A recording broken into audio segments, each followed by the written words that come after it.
Frères et sœurs en Christ, bonjour. Le MIREF, le ministère prophétique pour le renforcement de la foi chrétienne, est heureux de vous retrouver pour une nouvelle séance d'évangélisation sur un thème inspiré par l'Esprit Saint et dont vous jugerez la pertinence au regard de ce qui se passe actuellement dans le monde chrétien et dans le monde tout court. Vous avez reconnu le frère Savi, évangéliste, et la servante Marie Bénie du MIREF. Le titre de notre évangélisation aujourd'hui, c'est « Prêchant la saine doctrine, bannissant les doctrines des démons, dit la parole de Dieu ». Alors, le décor étant ainsi planté, vous voyez tout de suite que, effectivement, c'est un sujet d'actualité. Pourquoi? Parce que Jésus, dans les évangiles de Matthieu et dans l'évangile de Luc, et de même que l'apôtre Paul, nous ont bien signifié que dans les temps eschatologiques, surgiront de faux serviteurs de Dieu, de faux prédicateurs, mais malsains, de prédicateurs malsains, qui auront comme mission de mettre le doute sur le peuple chrétien, sur le croyant, en faussant le message, en modifiant et voire même en donnant de mauvaises explications au passage biblique. Rappelez-vous que c'est dans Matthieu 24, dans l'Acte des Apôtres 20, 30, dans Marc 13, 22, où les faux serviteurs de Dieu, les prédicateurs malsains sont fustigés. Or, nous savons que la saine doctrine, donc celle qui est tirée des Saintes Écritures, est contraire aux doctrines de démons, comme nous allons le montrer tout à l'heure. Et dans la mesure où on sait aussi que même les révélations sur lesquelles certains se targuent d'avoir reçu la parole, d'avoir reçu une révélation, même les révélations doivent être conformes aux Écritures. Tu ne peux pas avoir reçu une révélation qui soit le contraire de ce qui est dans la Bible. Donc ça aussi c'est très important. Donc frères et sœurs en Christ, ayez toujours la pertinence de mettre en adéquation tout ce qu'on vous dit avec la parole. Et le seul élément de comparaison, c'est la Sainte Bible, et c'est très important, puisque souvenez-vous que dans Apocalypse 22, 18 à 19, il est bien dit que personne ne peut ajouter quoi que ce soit, un seul mot, dans les Écritures. Sinon, évidemment, lui est réservé un sort sévère de la part de Dieu. Donc, la seule référence, c'est la Bible. Alors, l'alerte aux croyants que nous lançons, c'est sous l'inspiration de l'Esprit Saint, puisqu'on sait que dans 2 Timothée 4, 3 à 4, la parole dit qu'en effet, un temps viendra où les hommes ne supporteront pas la saine doctrine. Vous voyez vous-même? Au contraire, ayant la démangeaison d'entendre les choses agréables, ils se donneront une foule d'enseignements conformes à leurs propres désirs. Ils détourneront l'oreille de la vérité et se tourneront vers les fables. C'est ce que nous avons dit en introduction. Et là, la parole le dit. Les gens, certains fidèles ou certaines personnes qui sont toxiques pour l'Église, viennent pour influencer les prêches, les titres de prêches, viennent pour influencer l'équipe pastorale pour quelquefois des sujets qui n'ont pas de fondement. Et c'est très important. Dans 2 Colossiens 2, 17, mais l'apôtre Paul le dit très bien, il dit le vrai serviteur de Dieu intègre, mais il existe. En effet, nous ne falsifions pas la parole de Dieu comme le font les autres. Mais c'est avec pureté, c'est par Dieu, de la part de Dieu, en Christ et devant Dieu que nous parlons. Autrement dit, on le reconnaît le vrai serviteur de Dieu parce qu'il parle vrai, il parle conformément aux Écritures, il ne déforme rien. Et alors que les faux serviteurs de Dieu, ceux qui viennent envoyés par Satan, envoyés par le diable, tordent les Écritures et même cherchent à arranger certains passages conformes à leurs désirs sordides. C'est très important. C'est pour ça que Paul insiste, et bien sûr Paul c'est Dieu. Dans 2 Corinthiens 11, 13, il dit, ces hommes-là sont des prétendus apôtres, des ouvriers trompeurs déguisés en apôtres du Christ.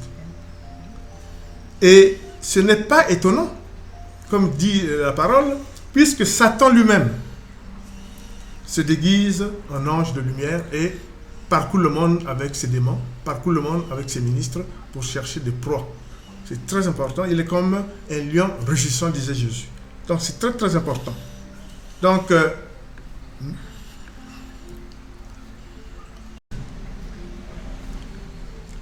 frères et sœurs en Christ, faites attention à ces hommes-là, des prétendus apôtres, des ouvriers trompeurs déguisés en apôtres de Christ. Et ce n'est pas étonnant, puisque, comme on vous l'a dit tantôt, Satan lui-même se déguise en ange de lumière.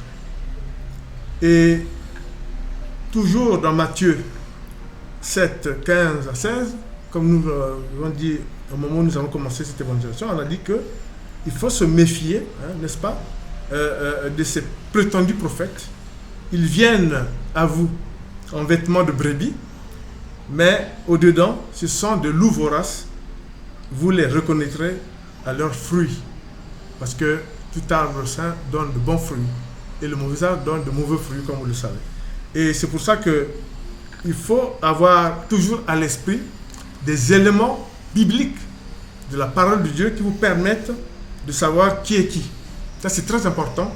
Et c'est ce que nous dit l'Esprit. Il faut qu'on vous donne des éléments. Dans 1 Jean 4, 2 à 3, mais il y a des éléments dans les Écritures, des passages dans les Écritures, des versets dans les Écritures qui nous permettent de savoir qui est qui. Notamment, il dit ceci: voici comment identifier l'Esprit de Dieu.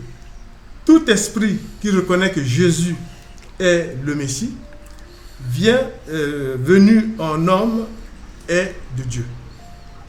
Et si un esprit ne reconnaît pas que Jésus est le Messie venu en homme, il n'est pas de Dieu. C'est l'esprit de l'Antichrist. Vous avez appris sa venue et maintenant, déjà, il est dans le monde. Et au moment où Jean écrit ce verset, il y a 2000 ans. Donc, c'est encore d'actualité, ce que veut dire justement ce passage, ce verset. C'est très important. Alors, comment vous comporter pour ne pas tomber dans les pièges des fausses doctrines? Paul l'a dit dans 1 Timothée 4, 1 à 3. Il dit ceci: mais l'Esprit dit expressement que dans les derniers jours, dans les derniers temps, certains abandonneront la foi pour s'attacher à des esprits trompeurs, à des doctrines de démons, comme nous l'avons dit au début, car ils seront égarés par l'hypocrisie des menteurs, dont la conscience est marquée au fer rouge. Donc, c'est déjà écrit là-bas au ciel. Ces gens-là interdisent de se marier et de consommer des aliments que Dieu a pourtant créés pour qu'ils soient pris avec reconnaissance par ceux qui sont croyants et qui ont connu la vérité. Ça, c'est très important. Alors, nous allons donc caractériser les fausses doctrines et ensuite nous glorifierons la sainte doctrine selon les Écritures saintes. Et c'est Pierre qui monte au créneau dans 2 Pierre 2, 1. Il dit: cependant, il y a eu parmi le peuple de prétendus prophètes. De même, il y aura parmi vous de prétendus enseignants. Il nous met en garde. Ils introduiront sournoisement des doctrines, nous on vous l'a dit, doctrines du démon, qui conduisent à la perdition. Allons jusqu'à renier le maître qui les a rachetés. Et ils attireront ainsi sur eux une ruine soudaine. Alors, qu'est-ce qui fait que les saines doctrines, les fausses doctrines peuvent avoir droit de citer? Et faites très très attention. C'est dans Colossiens 2, 8 où Paul nous met en garde et souligne que, par le biais de certaines traditions, la religiosité et d'autres, entre guillemets, coutumes, qui se présentent comme étant de doctrine, vous allez être piégés. Donc, dans 2 Colossiens, dans Colossiens 2.8, il est dit ceci: faites attention que personne ne vous prenne au piège par la philosophie, c'est ce que je disais tantôt, par des tromperies sans fondement qui s'appuient sur la tradition des hommes, très important, sur les principes élémentaires qui régissent le monde et non sur Christ. En effet, c'est en lui qu'habite corporellement toute la plénitude de la vérité et de la divinité. C'est en Jésus. Donc faites attention. Les gens viennent que nous on a toujours fait comme ça. Non, le peuple de Dieu avait toujours fait ça. Les traditions c'est comme ça. Il faut se dépouiller parce que en sortant d'Égypte, on avait tout remis. Donc faites attention. C'est ce que les traditions et coutumes. Et ensuite, la religiosité. Mais nous allons voir en fait comment ça devrait se passer parce que là aussi c'est un point important. Alors, dans Galates 5, 7 à 9, nous allons voir qu'il ne faut pas tergiverser avec les fausses doctrines. Parce que souvent, nous sommes quelquefois permissifs. Mais c'est Jésus lui-même qui nous alerte. Souvenez-vous de ceci. Quand il dit, un peu de levain suffit à lever la pâte. Autrement dit, même ce que vous voulez négliger là, on vous le dit là, mais ils viennent en fait pour casser la doctrine, la saine doctrine. Donc il faut faire très attention. Un peu de levain suffit à lever la pâte. Donc faites très attention. Dans Galates 5, 7 à 9, il est dit ceci. Vous courriez bien. Qui vous a arrêté pour vous empêcher d'obéir à la vérité? Cette influence ne vient pas de celui qui vous a appelé. Un peu de levain fait lever toute la pâte. Vraiment, j'aime cette parole parce que on est négligent, on n'est pas vigilant. Et Jésus nous rappelle qu'il faut être vigilant. Ah non, c'est rien. Ben oui, non, mais... Non, il faut être vigilant parce que la saine doctrine est attaquée. Donc, un peu de levain suffit à lever la pâte. Mais une fois qu'on vous a donné ces éléments de base, il faut maintenant qu'on voie comment vous fortifier dans la saine doctrine tirée des Écritures.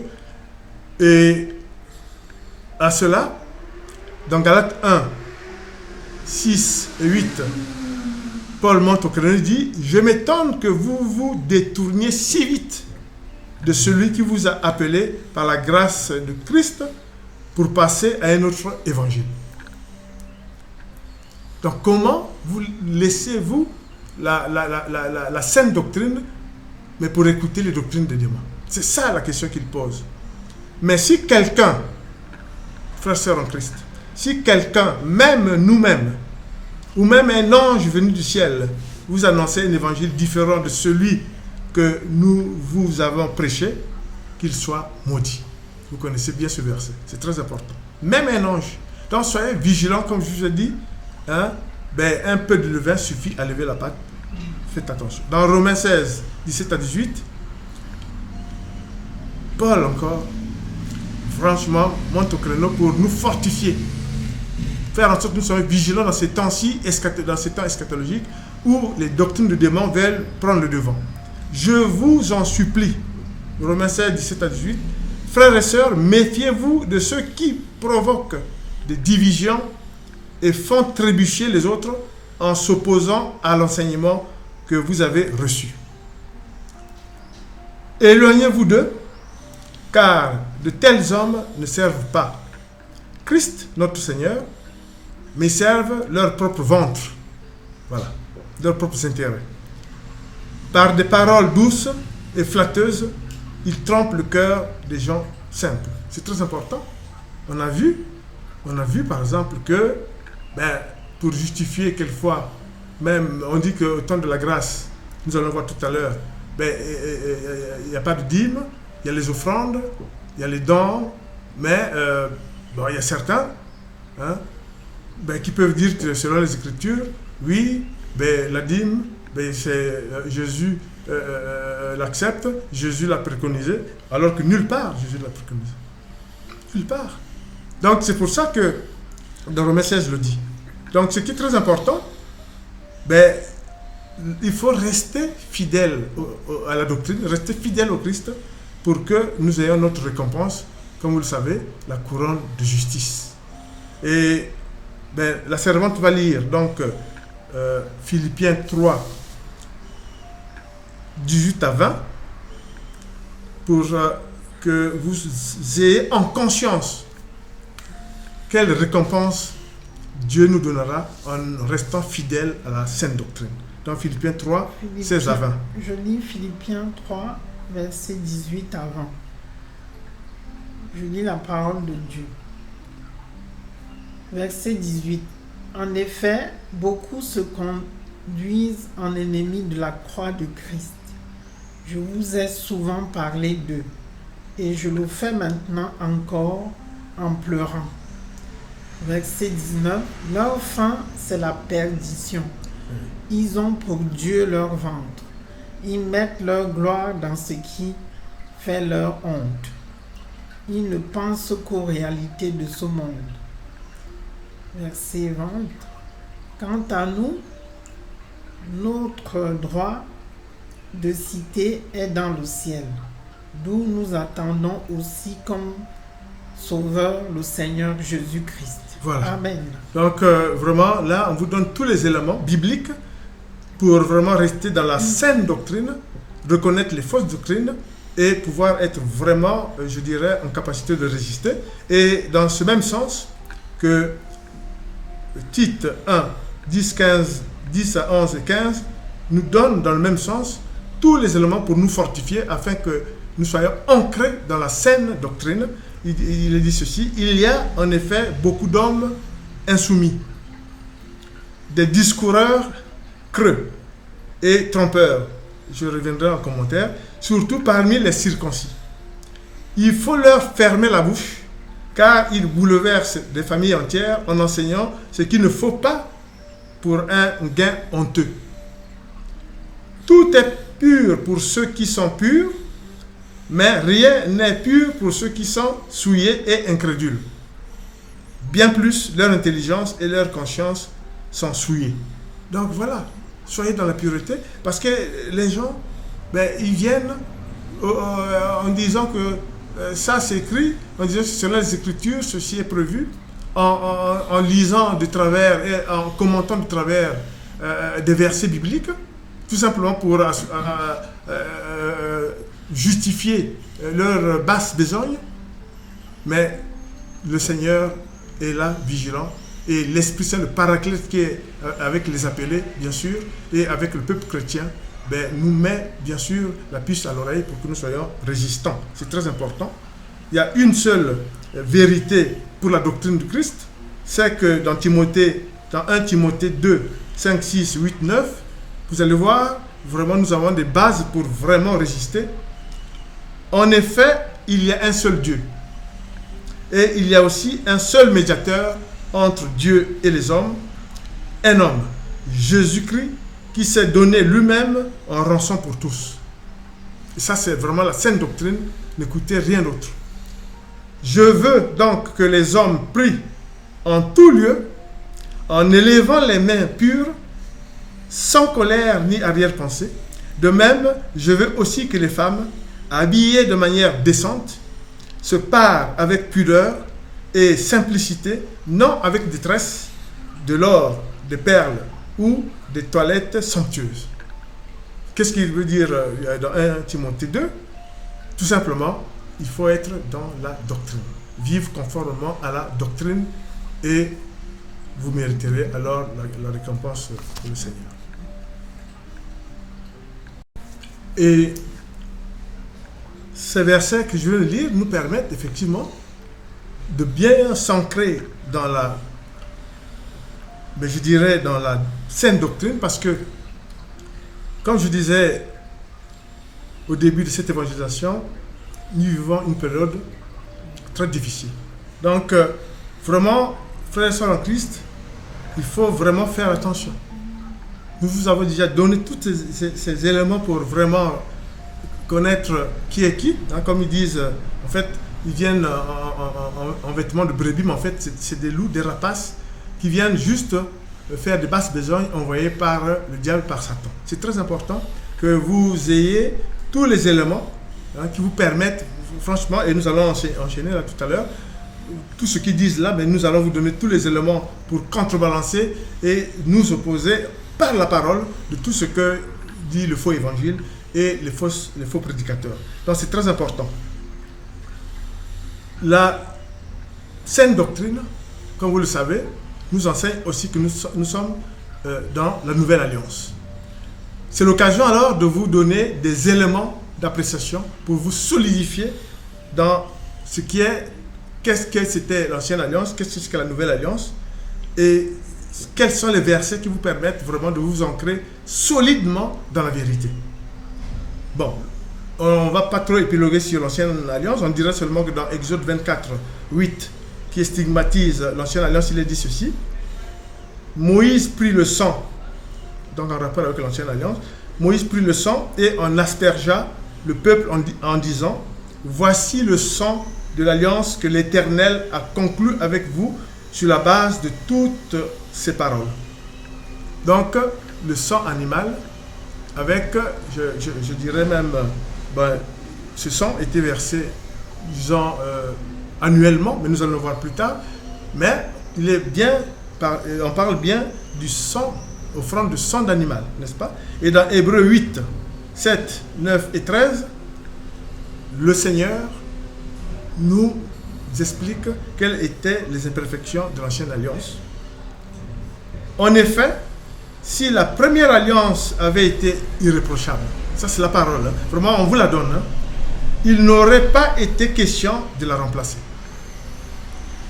par une seconde. De fait, c'est bien comme un reproche que le Seigneur dit à son peuple: Voici que les jours viennent, dit le Seigneur, où je conclurai avec la communauté d'Israël et la communauté de Juda une alliance nouvelle. Elle ne sera pas comme l'alliance que j'ai conclue avec leurs ancêtres. C'est clair, hein? Le jour où je les ai pris par la main pour les sortir d'Égypte. Et dans le verset 13, en parlant d'une alliance nouvelle, le Seigneur, écoutez bien, le Seigneur a déclaré ancienne la première. Or, ce qui est ancien, ce qui a vieilli, est prêt de disparaître. Béni soit le Seigneur. Donc, vraiment, suivez bien. Ne vous laissez pas berner par des paroles. Voilà. La nouvelle alliance, nous allons vous montrer en quoi ça consiste. Pour la plupart des personnes, ils le connaissent, mais quelquefois, avec la propagande et la fausse doctrine et les faux prédicateurs, ils peuvent être chancelés, leur foi peut chanceler. Dans Hébreux 9, 28,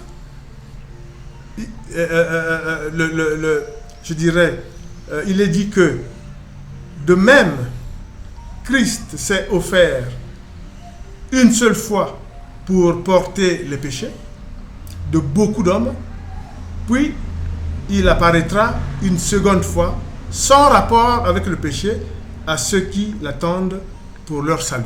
Autrement dit, comme je disais, il s'agit d'une offrande unique et définitive. Par son sang, Christ nous a donné le salut. Et il reviendra sans rapport avec le péché, mais pour le jugement. Et à ceux qui l'attendent pour le salut. Donc, en quoi consistait effectivement comment Jésus a scellé la nouvelle alliance? Dans Hébreux 10, 28 à 20, nous allons voir comment, quel est le type de sacrifice que la nouvelle alliance a, je dirais, montré pour que à jamais vous ne soyez bernés par des autels, bernés par des l'idolâtrie, bernés. Donc, suivez bien. Hébreux 10, 10. Et c'est en raison de cette volonté que nous avons été rendus saints par l'offrande du corps de Jésus une fois pour toutes. Donc, frères et sœurs en Christ, j'insiste parce que l'Esprit me dit effectivement d'insister. Et pourtant tout est écrit, mais on se laisse berner. Donc, comme vous l'avez bien retenu, frères et sœurs en Christ, Jésus s'offre pour le salut des hommes. Offrande, c'est le Fils de Dieu. Par son sang, il nous a donné le salut et c'est très important. Et c'est difficile. La nouvelle alliance, il n'y a plus d'offrande animale annuelle. C'est très important. Et dans Hébreux 28 à 30, il est dit ceci. Celui qui a violé la loi de Moïse est mis à mort sans pitié. Donc, vous savez, l'ancienne alliance, il faut respecter les lois. Sans pitié, sur la déposition de 2 ou de 3 témoins. Quelle peine bien plus sévère méritera-t-il donc, à votre avis, celui qui aura foulé aux pieds le Fils de Dieu qui s'est offert pour nous, le Fils de Dieu qui s'est offert pour nous, qui aura jugé sans valeur le sang de l'alliance grâce auquel il a été déclaré saint et aura insulté l'esprit de la grâce.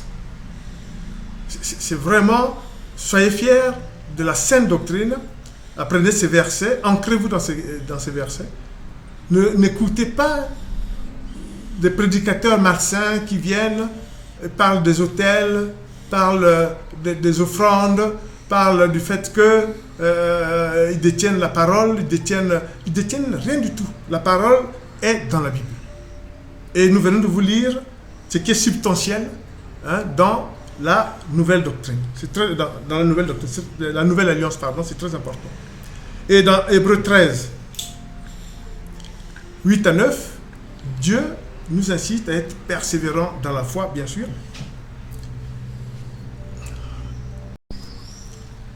Donc, il faut être persévérant dans la foi. Et j'insiste vraiment parce que l'Esprit me dit d'insister. On se laisse trop berner par ceux qui ne détiennent pas la vérité. C'est très important. Aujourd'hui, nous n'allons pas parler d'adorer Dieu en esprit en vérité, mais nous tiendrons une séance une autre fois en vous disant justement, ils ne détiennent pas la vérité. La vérité étant quoi? La parole de Dieu. C'est très important. Donc, quiconque transgresse la parole de Dieu n'est pas dans la vérité. Et on vous a dit que quiconque dit qu'il reçoit des révélations, toute révélation contraire à la parole n'est pas une révélation. Donc, faites très attention sur les dîmes, sur les offrandes. Suivez les Écritures.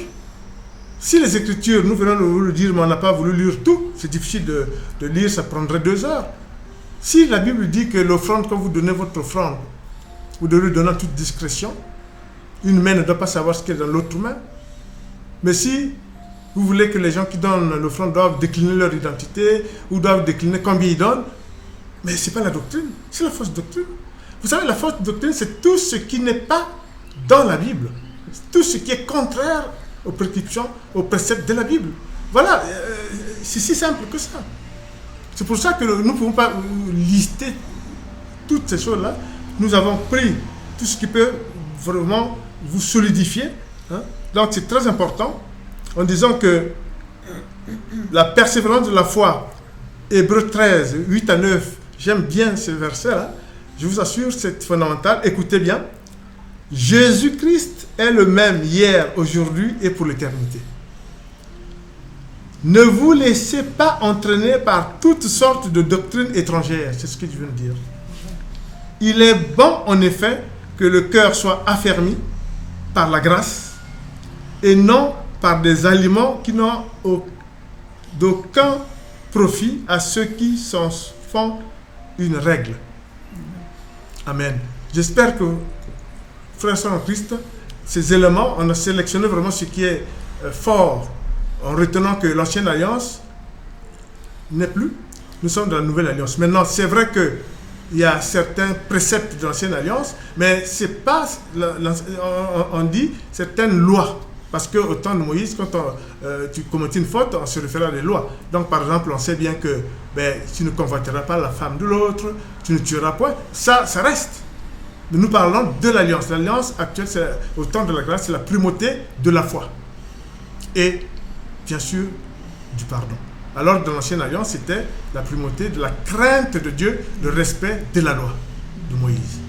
Donc, il y a la loi de Moïse, voilà, eux pour eux, dent pour dent. Vous vous souvenez, la loi de Moïse, c'est celle-là, et la loi de Jésus. Quand on dit vous serez jugés conformément à la loi, quand vous avez ces prédications-là, c'est la loi de Jésus, c'est-à-dire la nouvelle alliance. C'est très important. Et nous avons donné le substratum, c'est-à-dire la base de ces éléments. Donc, pour aller vers la fin, nous dirons que ce qui est important, c'est en apprenant et en lisant, en consolidant votre foi dans la saine doctrine, vous marcherez dans la lumière. Quand vous savez que le diable, lui, il ne marche pas dans la lumière, il est menteur depuis toujours. Donc, si vous suivez les fausses doctrines, vous serez dans les ténèbres. Donc, il faut être dans la lumière en suivant la saine doctrine, c'est très important. Celui qui marche dans la lumière ne titube pas. C'est très important. Et Romains 12 nous donne justement une bonne idée. Retenez ça, Romains 12, 2. Ne vous conformez pas au monde actuel avec leur tromperie là, mais soyez transformés par le renouvellement de l'intelligence, afin de discerner quelle est la volonté de Dieu, de ce qui est bon, agréable et parfait. Quand l'Esprit dit, la parole dit par le renouvellement de l'intelligence, ça veut dire quoi? C'est-à-dire que le Saint-Esprit nous donne la capacité de discernement ou l'esprit de discernement. C'est ça ce que veut dire cette parole-là. Et dans 2 Pierre 3, 17 à 18, il dit il faut tenir bon dans la sainte doctrine et bannir les doctrines de démons, comme était intitulée notre prédication d'aujourd'hui. Bien-aimés, vous voilà avertis. Tenez-vous sur vos gardes, de peur qu'entraînés par l'égarement des impies, vous ne perdiez la ferme position qui est la vôtre, mais grandissez dans la grâce et dans la connaissance de notre Seigneur et Sauveur Jésus-Christ. À lui, la gloire est maintenant et pour toujours, pour l'éternité. Amen. Et ce qui est très important, je souris en vous donnant quelque chose de très important pour la fin. Il ne faut pas tordre les Écritures, il faut marcher dans la droiture pour rester dans l'esprit de vérité. Comme je vous l'ai dit, l'esprit de vérité, c'est la parole. Et c'est dans Proverbe 14, 2. Retenez ça, il est dit ceci. Celui qui marche dans la droiture craint l'Éternel. Mais celui qui emprunte des voies tortueuses le méprise. Ça veut dire quoi? Ça veut dire que, je suis sévère. Même écouter la fausse doctrine, c'est ce que ça veut dire. Mais celui qui emprunte des voies tortueuses le méprise. C'est-à-dire que si vous écoutez même la fausse doctrine, les doctrines de démons, vous méprisez le Christ. Ces proverbes, ça veut dire quoi? Ça veut dire que c'était prophétique, parce que les proverbes ont été écrits dans l'Ancien Testament, et ça s'applique aujourd'hui. Dieu avait cette vision prophétique pour nous aujourd'hui. Alors le MIREF souhaitait vraiment, vous avez vu qu'on a été précis, clair, précis, parce qu'on n'a pas voulu s'égarer. On vous a donné des éléments. L'ancienne alliance, c'est l'ancienne alliance. Franchement, n'écoutez pas ceux qui font des discours bidons. La nouvelle alliance est basée sur le sacrifice du Christ, en offrande humaine, Dieu fait homme, par son sang. C'est une offrande éternelle, définitive. Et donc, si la crainte de Dieu, c'était évidemment respecter les lois et haïr le péché, mais dans la nouvelle alliance, comme on vous l'a dit, c'est très important, c'est adorer Dieu en esprit et en vérité et suivre la parole, rien que la parole. Donc, nous sommes au temps de la grâce, la nouvelle alliance s'applique et il est hors de question de vraiment écouter les gens qui divertissent. Soyez vraiment renouvelés par votre intelligence et comme je disais tout à l'heure, le Saint-Esprit vous donnera effectivement cet esprit et cette capacité de discernement pour que les faux pasteurs, les faux prédicateurs, les faux évangélistes et les faux docteurs et les faux chrétiens qui racontent n'importe quoi puissent jamais avoir comme ça votre cœur. Votre cœur, votre foi serait comme une maison bâtie sur des rocs. En terminant, je dis Seigneur, merci de nous avoir permis de tenir cette évangélisation sur un sujet crucial, mais c'est prêcher la saine doctrine et bannir les doctrines des démons qui égarent les gens et qui n'ont aucune substance. Et c'est pour ça que nous disons aux chrétiens, faites attention, écoutez ces fausses doctrines, c'est vraiment mépriser le Seigneur. C'est très important. Celui qui est dans la droiture craint l'Éternel, et celui qui écoute ces voix dissonantes, ces fausses prédications, il méprise le Seigneur. Or, nous savons que vous êtes aguerris, vous devez avoir votre foi comme la maison bâtie sur le roc. C'est pour ça que nous disons Amen, Amen, et à la prochaine.